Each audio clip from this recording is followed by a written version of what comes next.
Assalamualaikum ya Rasulullah. Assalamualaikum ya Habibullah. Wahai Nabi tercinta, syafaatmu yang didapat. Assalamualaikum warahmatullahi wabarakatuh.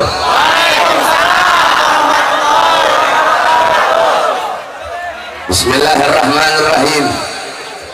Alhamdulillahil qawiyyi sultanuh, al-wadihil burhanuh, al-mabsut fil wujud karamuhu wa ihsanuh. Allahumma salli wa sallim wa barik wa karrim wa addim ala miftahi bab rahmatillah عدد ما في علم الله صلاة وسلاما دائمين بدوام ملك الله وعلى آله وصحبه عدد كل ذرة ألف مرة. أما بعد.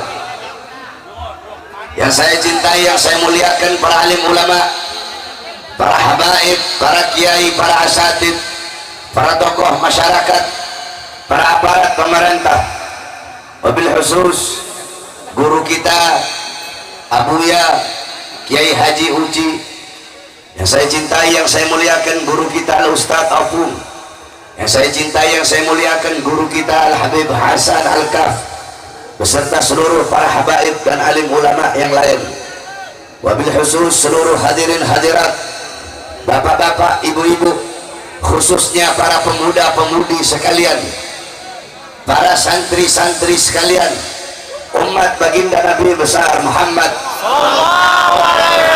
yang selalu dimuliakan oleh Allah Subhanahu wa ta'ala. Alhamdulillah, segala puji dan syukur kehadirat Allah yang dimana pada malam hari yang mulia ini, di tempat yang penuh dengan barakah ini, Allah jadikan ini tempat sebagai tempat turunnya rahmat, tempat turunnya maghfirah, tempat turunnya hidayah, tempat turunnya inayah, tempat turunnya barakah.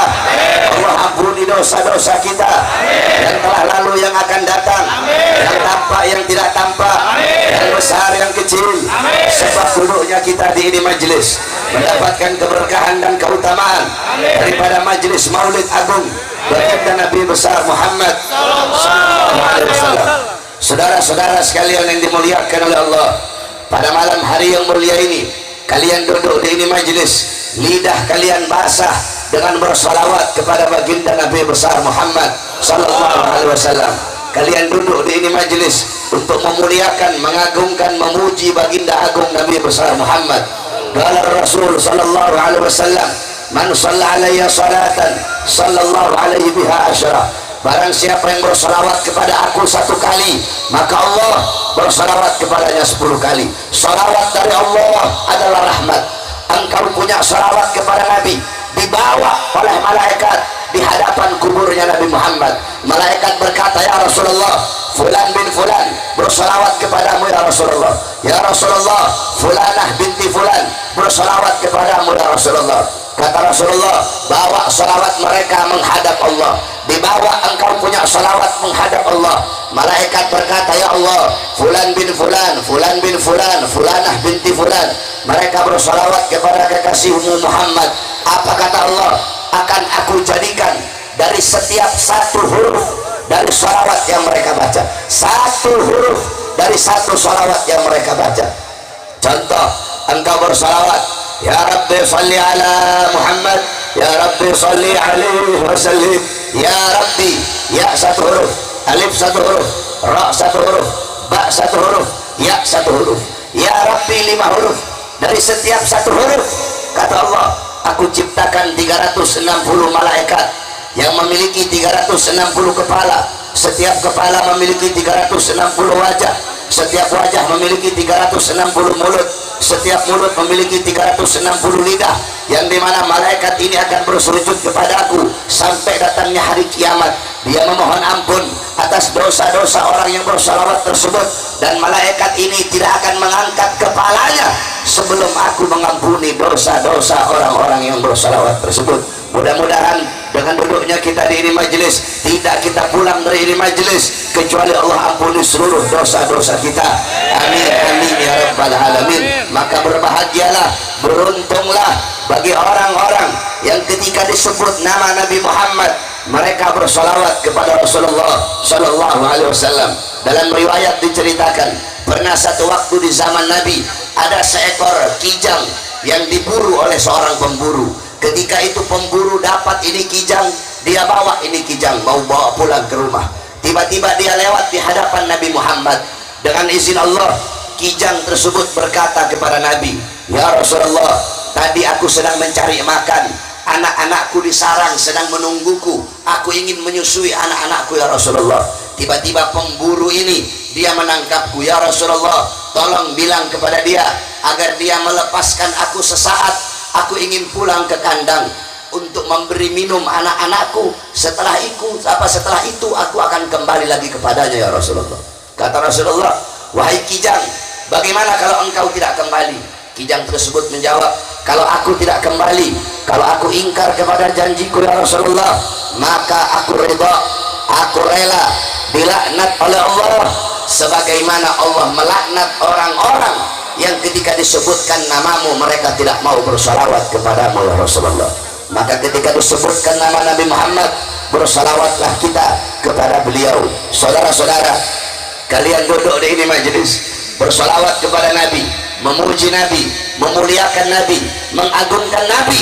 Nabi tidak butuh salawat kita, Nabi tidak butuh pujian dari kita, Nabi tidak butuh penghormatan dari kita, tetapi kita yang butuh bersalawat kepada Nabi, kita yang butuh memuji Nabi, kita yang butuh memberikan penghormatan dan kemuliaan kepada Nabi Muhammad.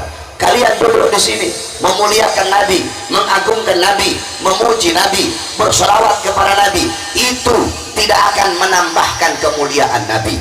Kalian tidak bersalawat, tidak memuji, tidak memuliakan, tidak mengagungkan, itu juga tidak akan mengurangi kemuliaan Nabi Muhammad, karena kemuliaan Nabi tidak ada batas. Walaupun lautan jadi tinta, pohon-pohon jadi pena, digunakan untuk melukis kemuliaan Nabi, laut jadi tinta, pohon jadi pena, tidak akan sanggup melukis kemuliaan Nabi Muhammad. Saudara-saudara, seorang penyair berkata, "Ma madahtu Muhammadan bi qasidati, walakin mudiha qasidati bi Muhammadin." Aku tidak memuji Nabi dengan syairku, tetapi syairku yang menjadi terpuji karena telah memuji Nabi Muhammad. Aku tidak memuliakan Nabi dengan syairku, tetapi syairku yang menjadi mulia karena telah memuliakan Nabi Muhammad. Kita duduk di sini memuji Nabi, kita yang menjadi terpuji saudara-saudara. Kita duduk di sini memuliakan Nabi, kita yang menjadi mulia. Kita duduk di sini mengagungkan Nabi, kita yang menjadi agung. Kita duduk di ini majelis untuk memuliakan hari kelahiran Nabi Muhammad, hari kelahiran makhluk yang paling mulia, hari kelahiran makhluk yang paling sempurna, hari kelahiran makhluk yang paling agung, yaitu baginda Nabi besar Muhammad. Di dalam kitab Hawashi Syarwani ala Tuhfa Muhtaj, kitab Hawashi Syarwani adalah kitab milik Al-Imam Asy-Syarwani. Itu adalah hasyiah daripada kitab Tuhfatul Muhtaj Al-Imam Ibnu Hajar Al-Haytami. Kitab Tuhfatul Muhtaj Al-Imam Ibnu Hajar Al-Haytami itu adalah syarah daripada kitab Minhajut Talibin Al-Imam Nawawi.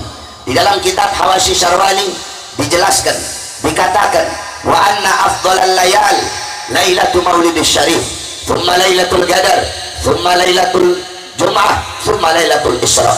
Saudara-saudara, dikatakan bahwasanya malam yang paling mulia, malam yang paling agung, malam yang paling mulia dari malam-malam yang ada, malam yang paling mulia adalah malam kelahiran baginda Nabi besar Muhammad. Setelah malam kelahiran Nabi, baru malam Lailatul Qadar. Setelah malam Lailatul Qadar, baru malam Jumat. Setelah malam Jumat, baru malam Isra Mi'raj. Kenapa malam kelahiran Nabi menjadi malam yang paling mulia, menjadi malam yang paling agung, menjadi malam yang paling sempurna daripada malam-malam yang lain? Abuya Al-Imam Al-Habib Alwi, Al-Habib Muhammad bin Alwi Al-Maliki Al-Hasani, beliau pernah menukil perkataan daripada Al-Imam As-Sayyid Muhammad Amin Qutbi. Ya Lailatul Itsnin, madza safahat, wahai malam Senin, apa yang telah menyapamu? Wahai malam Senin, mengapa kau begitu mulia? Mengapa kau begitu wangi?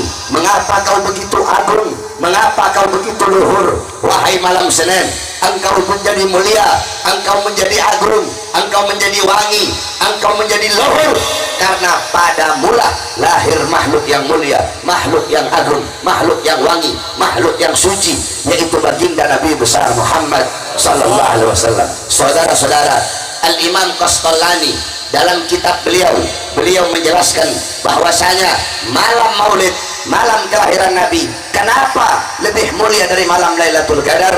Beliau berkata, malam Lailatul Qadar adalah malam turunnya para malaikat, sedangkan malam kelahiran Nabi adalah malam turunnya Nabi Muhammad, malam lahirnya Nabi Muhammad, malam adanya Nabi Muhammad sallallahu alaihi wasallam. Maka sudah tentu malam turunnya Nabi, malam lahirnya Nabi lebih mulia daripada malam turunnya malaikat. Kemudian malam Lailatul Qadar itu rahmat Allah hanya bagi umat Muhammad saja, rahmat Allah hanya untuk umat Nabi saja. Sedangkan malam kelahiran Nabi, adanya Nabi, itu rahmat Allah bukan hanya untuk umat Nabi saja, tetapi itu adalah rahmat bagi seluruh alam semesta. Maka sudah tentu malam kelahiran Nabi lebih mulia daripada malam Lailatul Qadar. Kenapa? Kalau bukan karena malam lahirnya Nabi, tidak akan ada Lailatul Qadar. Makanya bagi kami para habaib, hari lahirnya Nabi, Maulid, itu lebih mulia daripada Idul Fitri, lebih mulia daripada Idul Adha, lebih mulia daripada malam Lailatul Qadar dan malam-malam yang ada. Kenapa? Karena malam kelahiran Nabi lah yang menjadi syarat adanya hari-hari bersejarah dalam Islam. Kalau bukan karena lahirnya Nabi, tidak akan ada Idul Fitri, tidak akan ada Idul Adha, tidak akan ada Nuzulul Quran, tidak akan ada Fathul Makkah, tidak akan ada kemenangan perang Badar, tidak akan ada Al-Quran, tidak akan ada syariat, tidak akan ada ulama, tidak akan ada hari-hari yang besar dalam Islam, tidak akan ada 9-10 Muharram, Tasu'ah, Asyura, tidak akan ada Ramadan, tidak akan ada seluruh hari-hari yang mulia kalau bukan diawali daripada hari kelahiran baginda Nabi besar Muhammad sallallahu alaihi wasallam. Sudah tentu makanya wajib bagi kita untuk bersyukur dengan lahirnya baginda Nabi besar Muhammad sallallahu alaihi wasallam. Di dalam qasidah Muhammadiyah, Al-Imam Busiri beliau berkata, Muhammadun dzikruhu rauhun li anfusina. Muhammad menyebut namanya, Muhammad mengingatnya, Muhammad mengenangnya, rauhun li anfusina, ketenangan, kedamaian, ketentraman bagi jiwa-jiwa kita.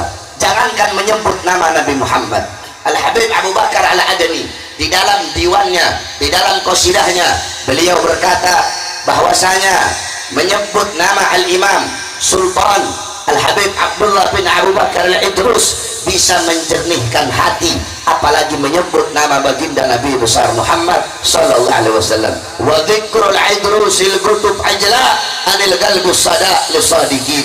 Menyebut nama Habib Abdullah Al-Idrus bisa menjernihkan hati-hati yang kotor, lisadiqin, bagi orang-orang yang yakin, bagi orang-orang yang percaya. Menyebut nama cucunya bisa menjernihkan hati, apalagi menyebut nama datuknya baginda Nabi besar Muhammad sallallahu alaihi wasallam. Muhammadun dzikruhu rauhun li anfusina, Muhammadun syukruhu fardun alal umami. Muhammad bersyukur dengan lahirnya beliau, bersyukur dengan adanya beliau, wajib bagi setiap umat untuk bersyukur dengan adanya baginda Nabi besar Muhammad sallallahu alaihi wasallam. Saudara-saudara, lahirnya Nabi Muhammad, seluruh alam jagat raya bergembira dengan lahirnya Nabi Muhammad sallallahu alaihi wasallam. Semuanya bergembira. Saudara-saudara sekalian yang dimuliakan oleh Allah, semua makhluk bergembira, bahkan seekor anjing bergembira dengan lahirnya Nabi. Seluruh binatang-binatang bergembira dengan lahirnya Nabi. Anjing bergembira dengan lahirnya Nabi Muhammad. Kalau ada orang yang mengaku sebagai umat Nabi Muhammad, mengaku beriman kepada Nabi, mengaku mengikuti sunnah dan ajaran Nabi, tapi dia tidak bergembira dengan lahirnya Nabi, dia tidak senang dengan maulidnya Nabi, itu orang bukan anjing, bukan. Terus apa? Itu orang lebih anjing dari anjing, saudara-saudara. Kenapa? Anjing saja bergembira dengan lahirnya Nabi Muhammad sallallahu alaihi wasallam. Banyak orang-orang di luar sana, mereka mengaku yang paling ikut sunnah. Ada ustadz-ustadznya, Khalid Basalama, Yazid Jawas, ustadz-ustadz Wahabi yang suka pakai celana cingkrang. Mereka berkata maulid bid'ah, maulid sesat, ini kafir, itu kafir, maulid syirik. Saudara-saudara, mereka orang-orang yang bodoh, mereka orang-orang yang dibutakan hatinya oleh Allah Subhanahu wa taala. Saudara-saudara sekalian yang dimuliakan oleh Allah Subhanahu wa taala, seluruh makhluk bergembira dengan lahirnya Nabi illa iblis, kecuali iblis. Iblis tidak senang dengan lahirnya Nabi, iblis tidak bahagia dengan lahirnya Nabi. Dalam riwayat, ketika Nabi Muhammad lahir, iblis teriak sekencang-kencangnya, iblis menjerit sekencang-kencangnya. Kenapa? Karena musuh iblis yang paling besar telah lahir, yaitu Rasulullah. Dalam riwayat, Nabi pernah tanya sama iblis, "Hei iblis, siapa musuhmu yang paling besar? Hei iblis, siapa makhluk yang paling kau benci?" Apa kata iblis? "Anta ya Muhammad." Kamu wahai Muhammad adalah makhluk yang paling aku benci. Kamu musuhku yang paling besar wahai Muhammad. Setelah aku siapa? Setelah engkau, yang paling aku benci adalah keluargamu.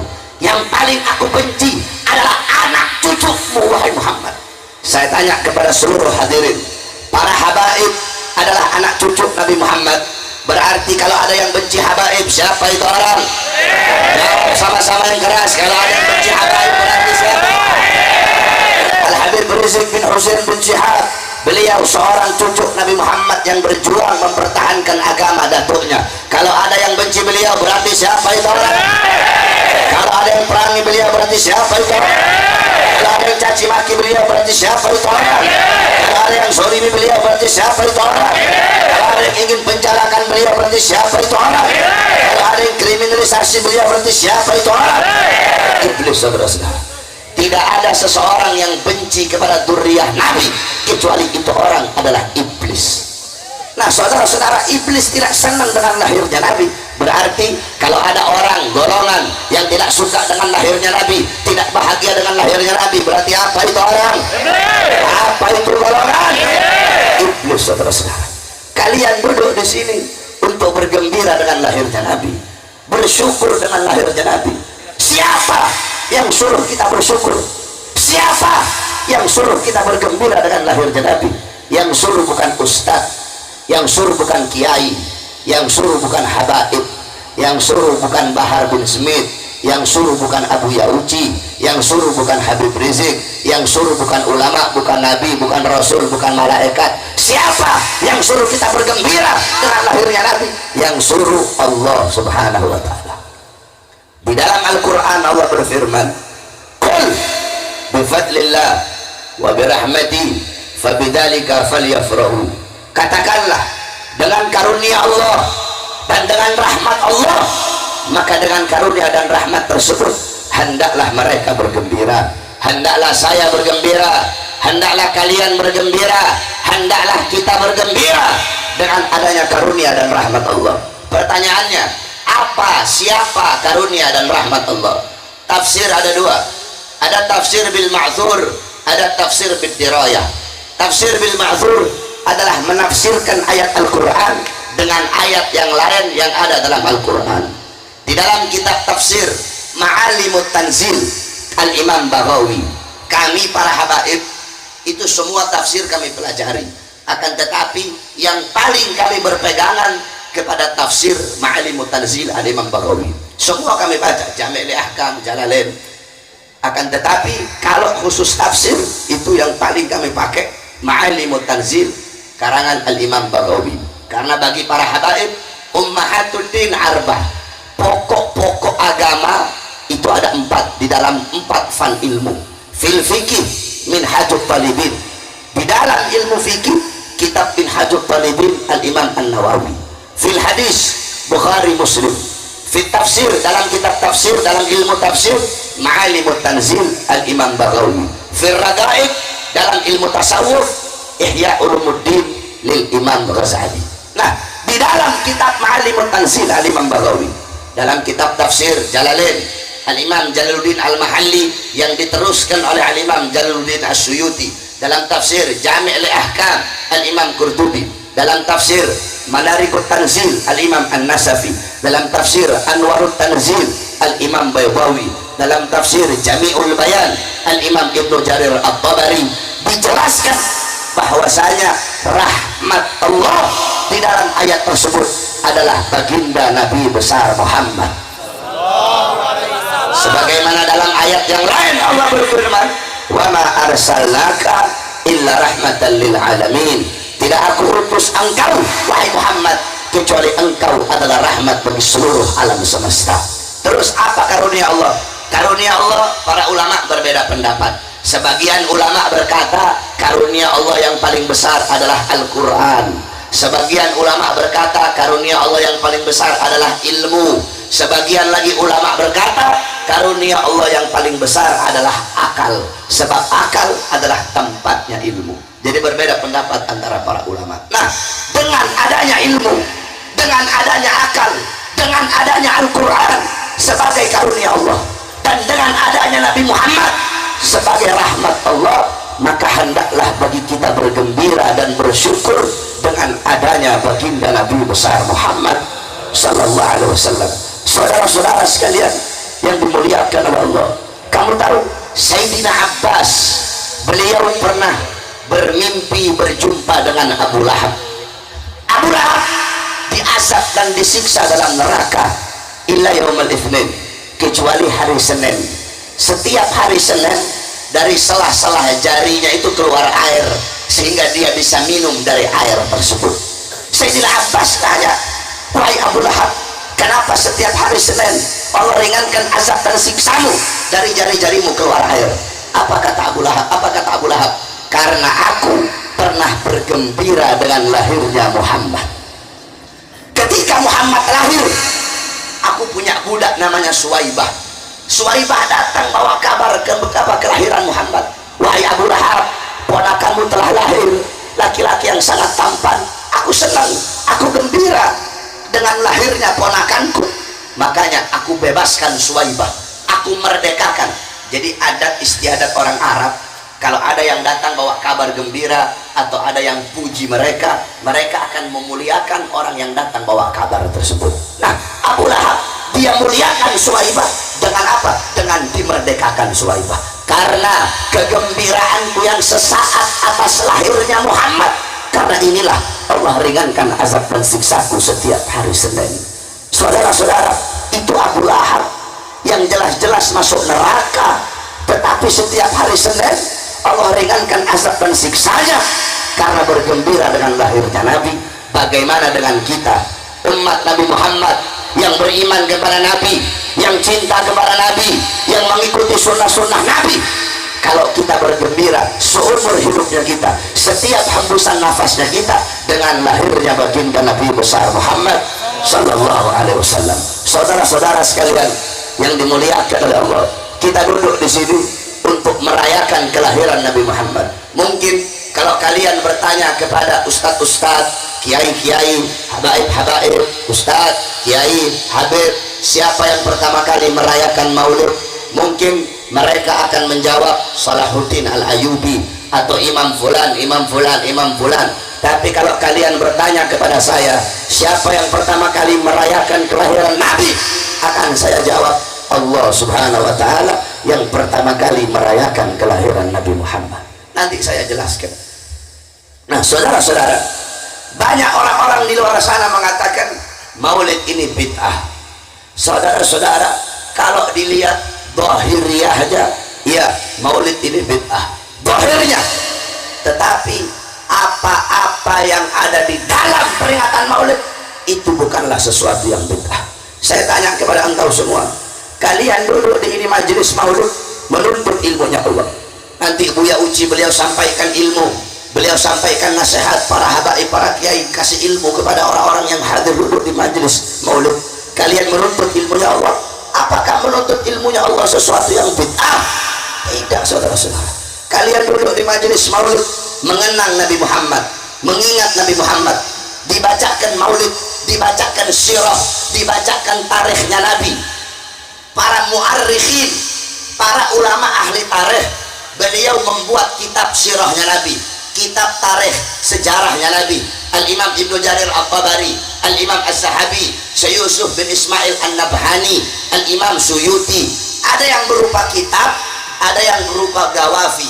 Gawafi itu gafiyah, syair-syair yang indah yang disusun menjadi maulid. Syekh Abdurrahman Ad-Dibai dengan kitab maulid tibanya, Sayyid Ja'far Al-Barzanzi dengan kitab maulid Barzanzinya, Habib Ali bin Muhammad Al-Habsyi dengan maulid Simtud Durarnya, Habib Umar bin Hafid dengan maulid Diyaul Lami'nya. Itu adalah sirahnya Nabi. Kitab maulid itu tarikhnya Nabi. Kamu duduk di majelis maulid, dibacakan sejarah Nabi, engkau mengingat Nabi Muhammad. Nah, di dalam hadis riwayat Al-Imam Ad-Dailami dalam kitab musnadnya Al-Firdaus, qala Rasul zikrul anbiya minal ibadah. Mengingat para nabi, mengingat para rasul adalah ibadah. Nah, kalian duduk di sini mengingat Nabi Muhammad, ini adalah ibadah, saudara-saudara, bukan sesuatu yang bid'ah.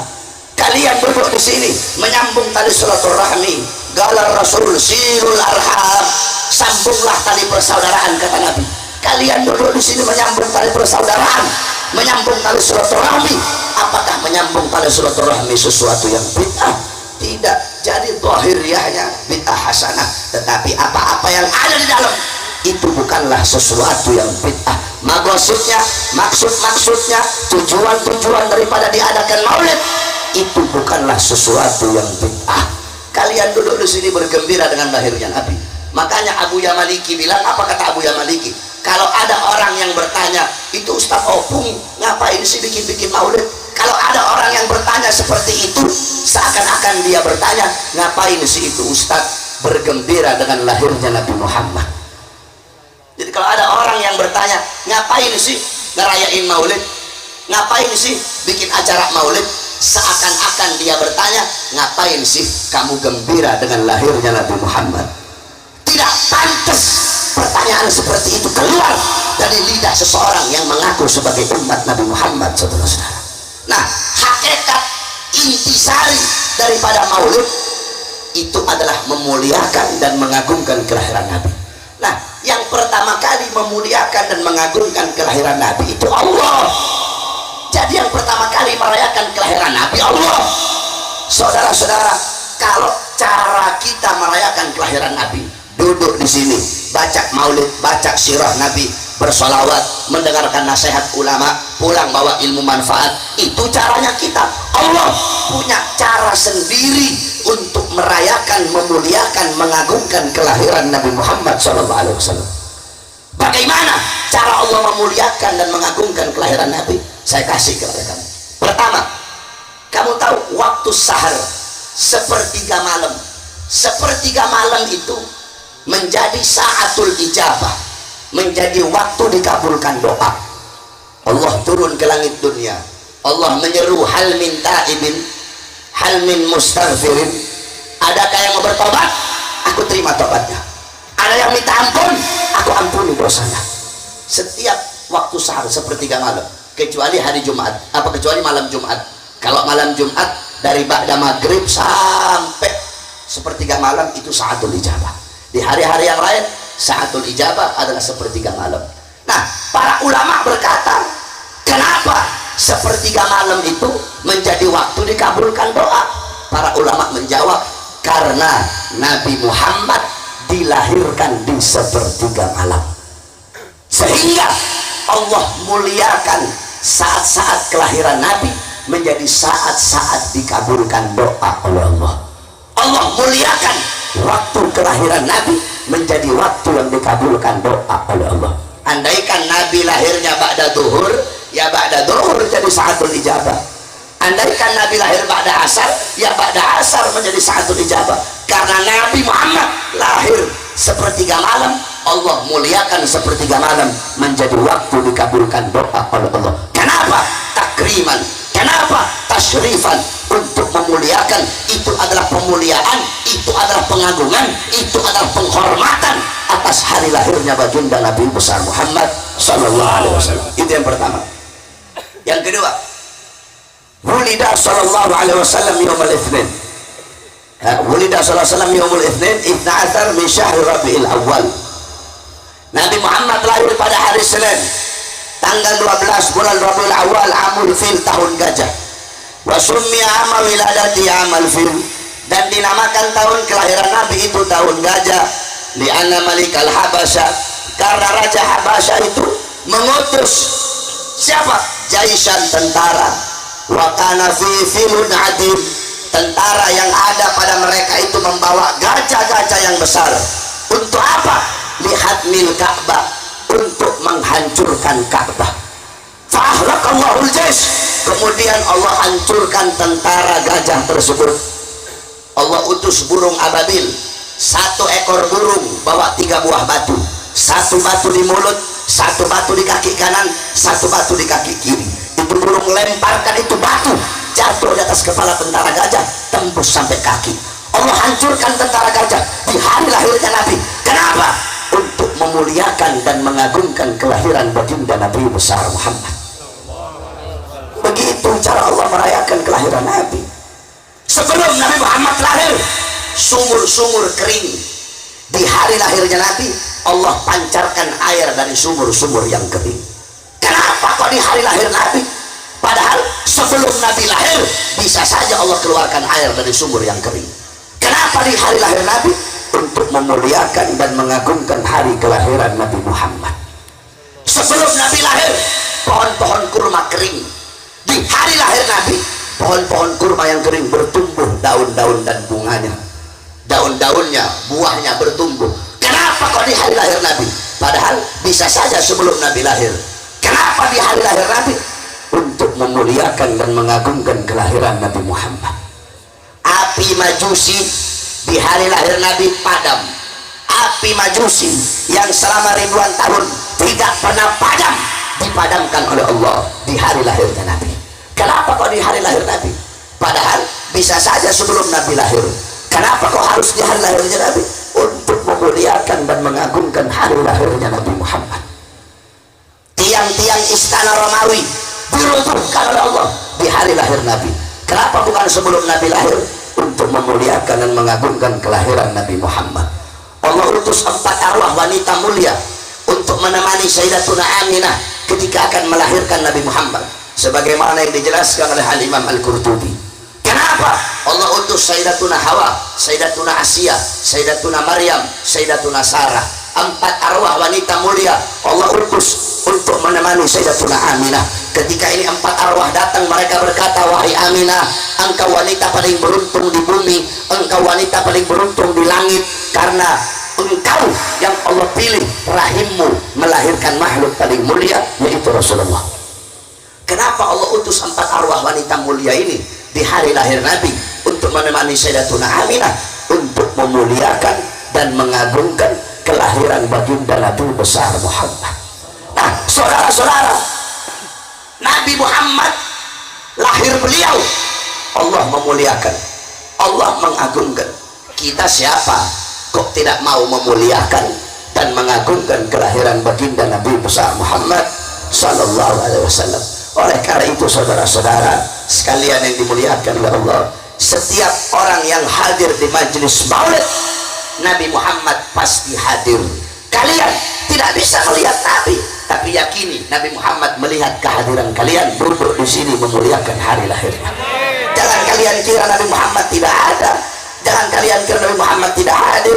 Kamu tahu, saya cerita kepada kamu, di Libanon, orang-orang Libanon itu kalau ngerayain maulid, kalau kita kan buat ngerayainnya pakai petasan. Orang Libanon nggak pakai petasan, pakai apa? Pakai senjata. Mereka tembakkan senjata ke atas. Nah, satu waktu ketika mereka sedang merayakan maulid, mereka nembak senjata ke atas, ada satu peluru nyasar. Itu di atas kan ada sebagian orang Kristen juga.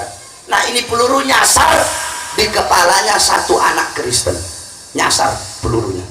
Dibawa ke rumah sakit di Lebanon sama orang tuanya. Rumah sakit di Lebanon angkat tangan, sebab pelurunya udah tembus ke otak, hampir nembus otak. Dibawa ke Amerika. Ketika dibawa ke Amerika, udah koma, udah nggak sadar diri ini anak. Akhirnya dokter panggil ibunya, ibu sini, ini anaknya ibu. tinggal beberapa menit lagi meninggal dia.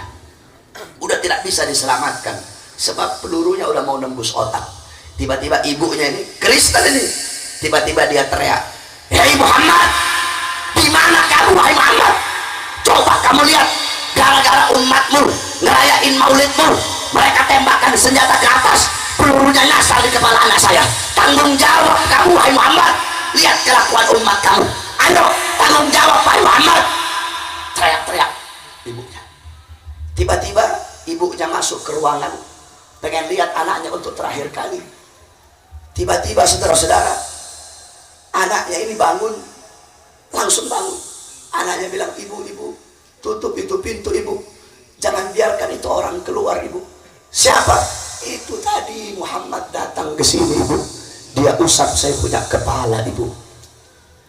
Akhirnya ibunya masuk Islam. Dokter yang lihat, semua orang yang melihat kejadian tersebut masuk Islam. Nabi Muhammad tidak akan pernah meninggalkan kalian, orang-orang yang suka memuliakan dan mengagungkan hari kelahiran Nabi Muhammad Sallallahu Alaihi Wasallam. Oleh karena itu, nanti kamu pulang dari ini majelis, bawa ilmunya Nabi, bawa amalnya Nabi, bawa adabnya Nabi, bawa akhlaknya Nabi, bawa waraknya Nabi, khaufnya Nabi, khasyahnya Nabi, zuhudnya Nabi, ibadahnya Nabi, qanaahnya Nabi. Jadikan Nabi Muhammad sebagai teladanmu, sebagai pedomanmu, sebagai uswahmu, sebagai qudwahmu. Jangan engkau jauh dari Nabi Muhammad Sallallahu Alaihi Wasallam, sebab kecintaan Nabi kepada kalian luar biasa. Hei umat Nabi, kecintaan Nabi kepada kalian luar biasa. Laqad ja'akum rasulun min anfusikum azizun alaihi ma'anittum harisun alaikum bil mu'minina raufur rahim. Telah datang kepada kalian seorang manusia, seorang utusan Allah min anfusikum. Dia dari golongan kalian, dia dari golongan manusia. Dia sangat bersedih atas penderitaan kalian, atas sesuatu yang menimpa kalian. Sebelum kalian bersedih, Nabi Muhammad lebih dahulu bersedih. Sebelum kalian menderita, Nabi Muhammad lebih dahulu menderita. Sebelum kalian menangis, Nabi Muhammad lebih dahulu menangis.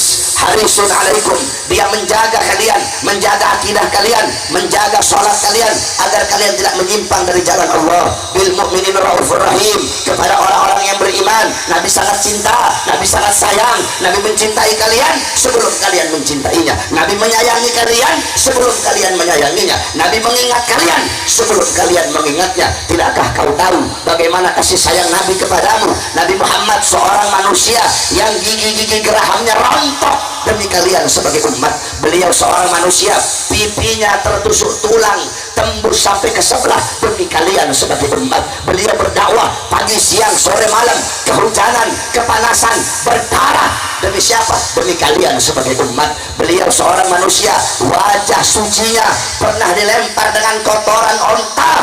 Beliau diludahi, dicaci maki. Demi siapa? Demi kalian sebagai umat. Beliau seorang manusia pernah 3 hari 3 malam tidak makan, 3 hari 3 malam mengganjal perutnya dengan batu. Beliau kelaparan, bukan untuk anak cucunya, bukan untuk sahabatnya, bukan untuk ahlul baitnya. Beliau kelaparan demi siapa? Demi kalian sebagai umat. Beliau seorang manusia yang ketika pergi ke kota Taif, kita ustadz kiai habaib sekarang dakwah di satu tempat, disambut dengan dufuf, disambut dengan hadrah, disambut dengan tola al-badruh. Nabi Muhammad beliau berdakwah ke kota Taif, disambut dengan lemparan-lemparan batu, sehingga batu itu menembus dahi beliau. Ketika darah itu jatuh, beliau tampung itu darah, jangan sampai darahnya jatuh di atas bumi. Sahabat bertanya, "Ya Rasulullah, kenapa kau tampung, kau punya darah?" Apa kata Nabi? "Kalau ini darah jatuh di muka buminya Allah, penduduk Taif akan digulung oleh buminya Allah Subhanahu wa ta'ala." Kasih sayang Nabi Muhammad kepada kalian begitu besar. Pernah satu waktu Sayyidatuna Aisyah radhiyallahu anha, beliau melakukan satu pekerjaan yang disenangi oleh Nabi, sehingga Nabi mengangkat tangan dan berdoa, "Allahumma ighfir li Aisyah ma qaddamat wa ma akharat ma adharat wa ma abtadat." Ya Allah, ampuni dosa Aisyah yang telah lalu, yang akan datang, yang tampak, yang tidak tampak. Siti Aisyah senang dengan doa Nabi, sampai-sampai dalam riwayat dijelaskan beliau loncat-loncat saking senangnya didoakan oleh Nabi. Kata Nabi, "Wahai Aisyah, kamu senang dengan doa itu?" Kata Siti Aisyah, "Siapa yang tidak senang didoakan manusia mulia seperti ya Rasulullah?" Apa kata Rasul? "Kalau engkau senang dengan doa seperti itu, ketahuilah doa seperti itulah yang setiap saat, setiap waktu, pagi, siang, sore dan malam aku mohon kepada Allah untuk umatku. Beliau seorang manusia yang dimana pada saat detik-detik terakhir nafasnya, qala Ali bin Abi Thalib, inna Rasulullah sallallahu alaihi wasallam fi akhir nafsi haradat safataihi marratain fa'algaitu sam'i fasami'tuhu yaqul ummati ummati faqubida Rasulullah sallallahu alaihi wasallam. Kata Sayyidina Ali, sesungguhnya Rasulullah pada saat detik-detik terakhir nafasnya, aku melihat bibir beliau bergerak dengan 2 kali gerakan. Aku dekatkan telingaku, aku mendengar beliau berkata, ummati umatku, ummati umatku.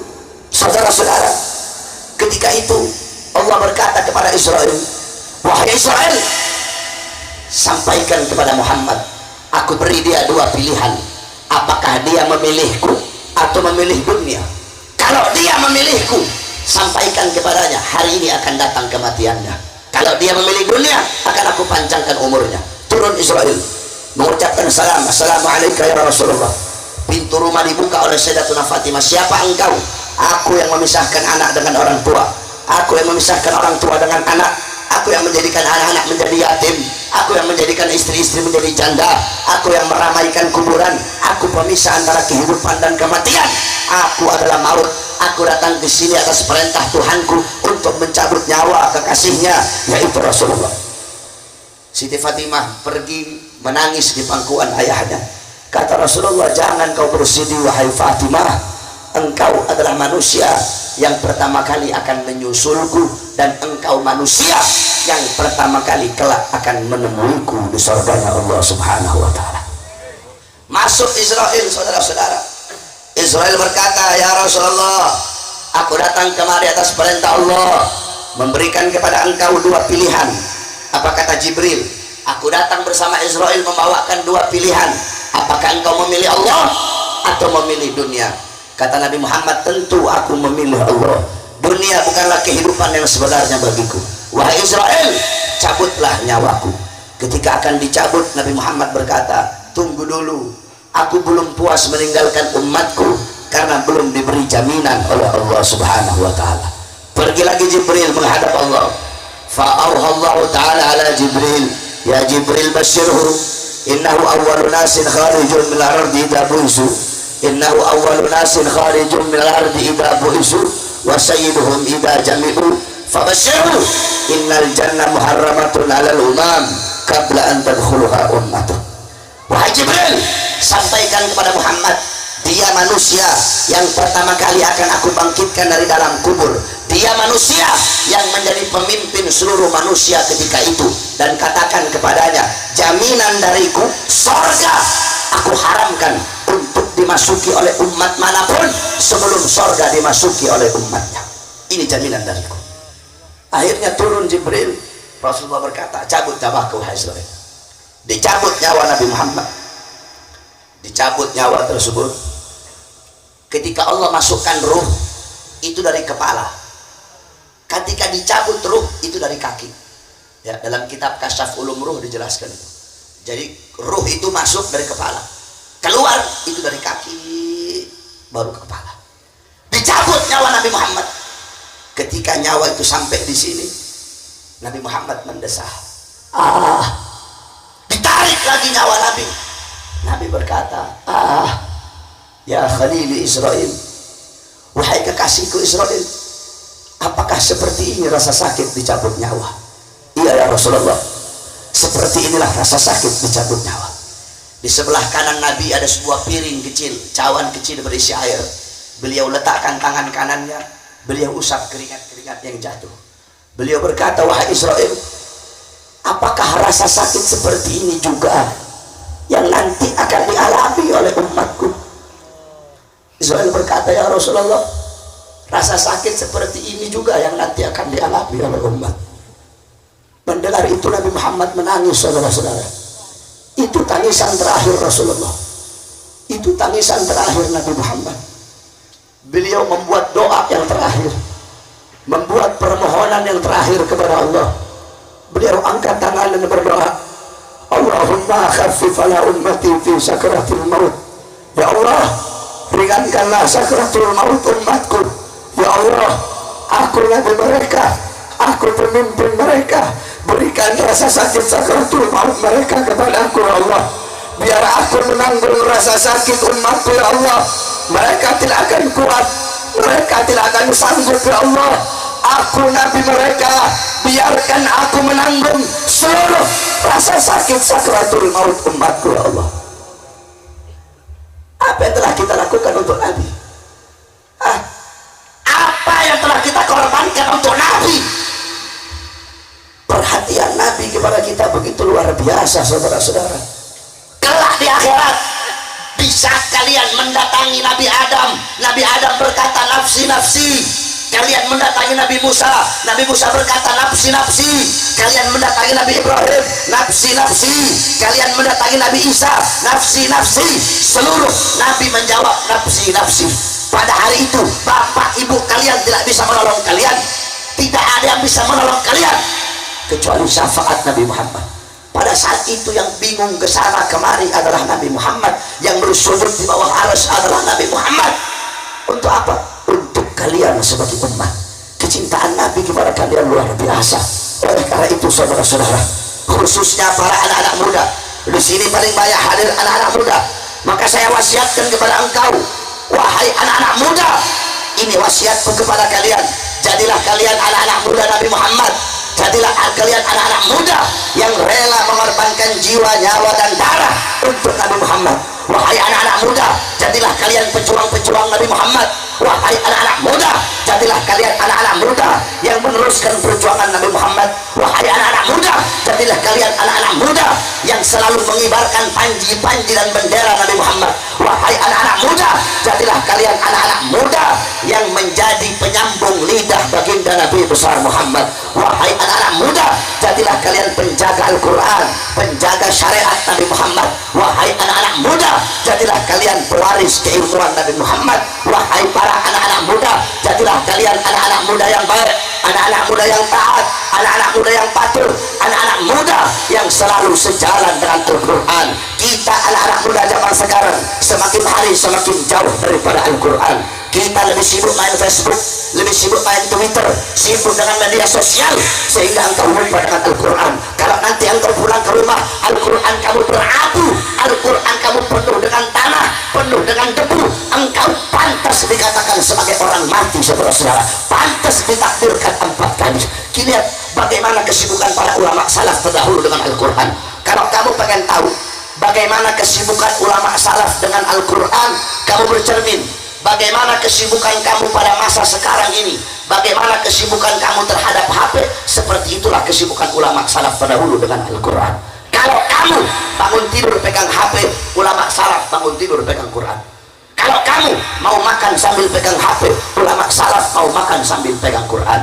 Kalau kamu jalan kemana-mana pegang HP, bawa HP, ulama salaf jalan kemana-mana pegang Quran, bawa Quran, baca Quran. Diam dan jalanmu sambil main HP, ulama salaf diam dan jalannya sambil baca Quran. Kamu tidak bisa hidup tanpa HP, ulama salaf tidak bisa hidup tanpa Al-Quran. Kalian anak-anak muda zaman sekarang pagi siang sore malam sibuk main HP, ulama salaf pagi siang sore malam sibuk dengan Al-Quran. Al-Habib Ahmad Al-Muhdar, beliau gali kubur, masuk ke dalam kubur yang beliau gali, mengkhatamkan Al-Quran 9.000 kali khatam. Al-Imam Muqaddam Thani Al-Habib Abdurrahman Segaf, umur 7 tahun, mengkhatamkan Al-Quran dalam 1 rakaat sholatnya. Ketika dewasa, 1 hari mengkhatamkan Al-Quran 8 kali. Ba'da subuh 2 kali khatam, ba'da duhur 2 kali khatam, ba'da asar 2 kali khatam, ba'da isya 2 kali khatam. Seperti itu keadaan para salafun saleh. Maka wahai anak-anak muda, jadikan mereka sebagai teladan kamu. Kamu harus jadi anak-anak muda yang baik, harus jadi anak-anak muda yang taat. Kenapa? Syubbanul yawm rijalul ghad. Pemuda-pemuda masa kini adalah pemimpin-pemimpin masa depan. Kalau anak-anak muda baik, anak-anak muda taat, anak-anak muda patuh kepada Allah, anak-anak muda senantiasa mengikuti sunnah Rasulullah, besok kampung kita bakal baik, bangsa kita bakal baik, negara kita bakal baik, ulama bakal dipegang oleh orang-orang yang baik. Sebaliknya, kalau anak-anak muda rusak, anak-anak muda nongkrong, anak-anak muda mabok-mabokan, anak-anak mudanya bejat, anak-anak mudanya melacur, anak-anak muda buta Al-Quran, anak-anak muda jauh dari Allah, besok bangsa kita hancur, bangsa kita rusak, negara kita hancur, negara kita rusak, dan agama bakal dipegang oleh orang-orang yang rusak. Saya wasiatkan juga kepada para santri-santri. Ini Pasar Kemis banyak para santri, Tangerang adalah kota santri. Oleh karena itu aku wasiatkan kepada engkau, wahai para santri-santri, kalian harus bangkit, harus menjadi santri-santri yang selalu menyampaikan kebenaran. Kenapa? Afdalul jihad, paling utamanya jihad, paling baiknya jihad, paling bagusnya jihad, kalimatu hakim wa fi riwayah kalimatu adlin inda sultanin jahil. Jihad yang paling utama, jihad yang paling baik adalah menyampaikan kebenaran. Dalam riwayat yang lain menyampaikan keadilan, menyampaikan perkataan yang benar, menyampaikan perkataan yang adil kepada pemimpin-pemimpin yang zalim, kepada pejabat-pejabat yang zalim. Wahai para santri-santri sekalian yang dimuliakan Allah, tahun 91 di daerah Jawa Timur ada seorang kiai, masya Allah, namanya Kiai Haji Misbah Mustafa. Beliau ketika itu pengurus NU, tapi beliau keluar dari kepengurusan NU karena tahun 91 ketika itu NU bikin BPRNU, Bank Perkreditan Rakyat, BPRNU, Bank Perkreditan Rakyat. Banyak kiai-kiai sepuh NU yang tidak setuju. Itu dipelopori oleh Gus Dur. Salah satunya Kiai Haji Misbah. Beliau tidak setuju. Kenapa? Walaupun dia dari maslahatil ummah, ini kan untuk maslahat umat, niat yang baik tidak bisa berubah riba menjadi sesuatu yang dihalalkan oleh Allah. Akhirnya beliau keluar. Nah, saya masih teringat pesan-pesan beliau. Apa kata beliau tahun 91 ketika itu? Beliau bilang, zaman sekarang mau cari santri yang jago baca kitab Bulbul banyak, mau cari santri yang jago baca kitab Kuning banyak, mau cari santri yang hafal Alfiyah banyak, mau cari santri yang hafal Fathul Muin banyak. Yang susah adalah santri yang nekat, yang susah adalah santri yang berani untuk menyampaikan yang benar itu benar, menyampaikan yang salah itu salah. Wahai para santri, cukup sudah kita selama ini tertidur, kita selama ini tidak pernah peduli dengan urusan-urusan mereka, sehingga para pejabat-pejabat, banyak dari mereka orang-orang zalim menjadi para pejabat. Kenapa? Karena kita para santri tidak pernah peduli dengan urusan-urusan mereka. Coba kita lihat bagaimana perjuangan para santri-santri terdahulu. Santri-santri terdahulu malam mereka hafalin Alfiyah, malam ngafalin Imriti, malam megang pulpen, malam menangis berzikir takut kepada Allah, siang mereka pegang pedang bersimbah darah berkorban untuk bangsa dan negara Indonesia. Oleh karena itu kita santri-santri Indonesia, kita pemuda-pemudi Islam harus bangkit untuk bangsa dan negara. Wahai para santri, bangkitlah engkau untuk agama, bangkitlah engkau untuk Rasulullah, bangkitlah engkau untuk menolong agama Allah. Wahai para santri, agama butuh kepada kalian. Wahai para santri, jadikan lidah kalian sebagai saiful maslul, sebagai pedang terhunus yang siap untuk membelah kepala-kepala ribelar, yang siap untuk membelah kepala-kepala sekular, yang siap untuk membelah otak-otak PKI, otak-otak pejabat-pejabat yang zalim. Wahai para santri, jangan pernah engkau takut untuk menyampaikan kebenaran. Sampaikan kebenaran, karena kebenaran adalah milik Allah Subhanahu wa Ta'ala. Allah tidak akan membiarkan engkau kalah, walaupun kau tidak punya uang, walaupun kau tidak punya harta, walaupun kau tidak punya pangkat. Allah tidak melihat seberapa besar kekuatan yang engkau miliki, Allah tidak melihat seberapa banyak harta yang engkau miliki, bukan seberapa besar kekuatanmu, bukan seberapa besar kekuasaanmu, tetapi kepada siapa engkau berpihak. Walaupun engkau tidak punya apa-apa, engkau susah, engkau lemah, engkau tidak berdaya, tapi kalau engkau berpihak kepada Allah, pasti akan Allah berikan kemenangan kepada kita. Jangan engkau takut, walaupun mereka musuh-musuh agama, mereka punya uang, mereka punya harta, mereka punya pangkat, mereka punya jabatan, para pengkhianat-pengkhianat bangsa bangsa, mereka punya senjata, mereka punya Cina-Cina yang menyokong perjuangan mereka, yang membantu perjuangan mereka. Mereka punya 9 naga yang membantu perjuangan mereka. Jangan pernah engkau takut, jangan pernah engkau mundur. Kenapa? Walaupun mereka punya uang, mereka punya harta, mereka punya pangkat, mereka punya jabatan, jangan kau takut. Kenapa? Karena kita punya Allah yang Maha Sempurna. Saudara-saudara, Al-Habib Ali bin Husain Al-Attas, beliau di dalam kitabnya pernah beliau menceritakan, dalam kitabnya Tajul Arsh, beliau menceritakan dulu di India ada seorang wali namanya Habib Muhammad bin Ali Maula Danggal Al-Attas. Ini Habib Majdub min Ahlil Majadub. Beliau nggak punya apa-apa, nggak punya bala pasukan, nggak punya tentara. Ketika itu Raja Hindu datang mau hancurkan itu hutan tempat ini. Habib mau dihancurin, Raja Hindu bawa pasukan gajah. Kamu tahu Habib suruh apa? Habib cuma suruh nyamuk-nyamuk yang ada di hutan untuk melawan pasukan gajah Raja Hindu tersebut. Nggak masuk akal, saudara-saudara. Masa nyamuk bisa ngalahin pasukan gajah?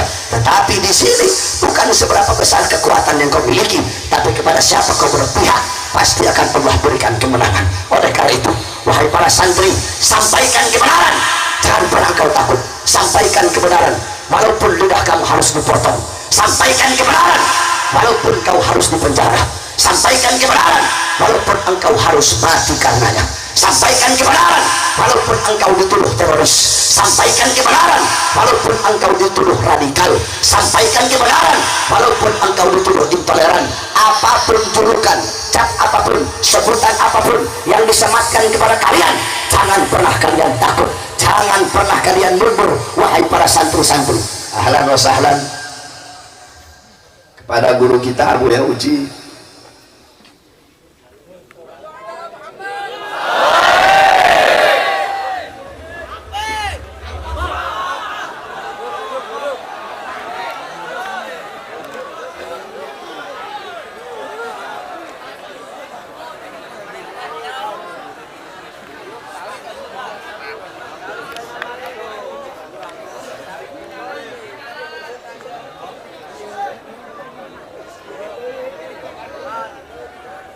Saudara-saudara sekalian, karena guru kita sudah sampai, sedikit saja saya tambahkan, saya lanjutkan. Wahai para santri-santri sekalian yang dimuliakan oleh Allah, julukan apapun, sebutan apapun yang disampaikan oleh musuh-musuh Allah kepada kalian, jangan pernah kalian takut. Sebab kenapa? Kita yang membela agama, kita yang membela ulama, kita yang membela habaib, kita yang membela kiai, kita yang membela Al-Quran, selalu dituduh radikal, selalu dituduh teroris, selalu dituduh intoleran. Saudara-saudara, kamu tahu OPM? OPM di Papua, gerakan bersenjata. OPM teroris Kristen. OPM mau bikin negara sendiri, punya bendera, punya senjata. Bendera merah putih milik kita dibakar oleh mereka, tetapi tidak disebut teroris. Saudara-saudara, 1003 kemarin 1300 warga sipil ditahan, disandra oleh mereka, tapi tidak disebut teroris. Disebutnya apa? KKB. Apa itu KKB? Kelompok kriminal bersenjata. Kenapa disebut KKB? Kenapa tidak disebut teroris?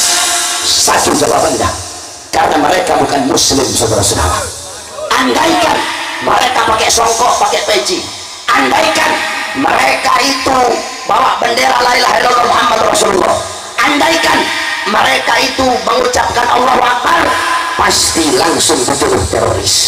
Mereka tidak disebut teroris. Kenapa? Satu jawabannya, karena mereka adalah Kristen, karena mereka bukan muslim. Saudara-saudara, di Minahasa begitu juga. Di Minahasa ada beberapa kelompok-kelompok yang mau bikin negara sendiri.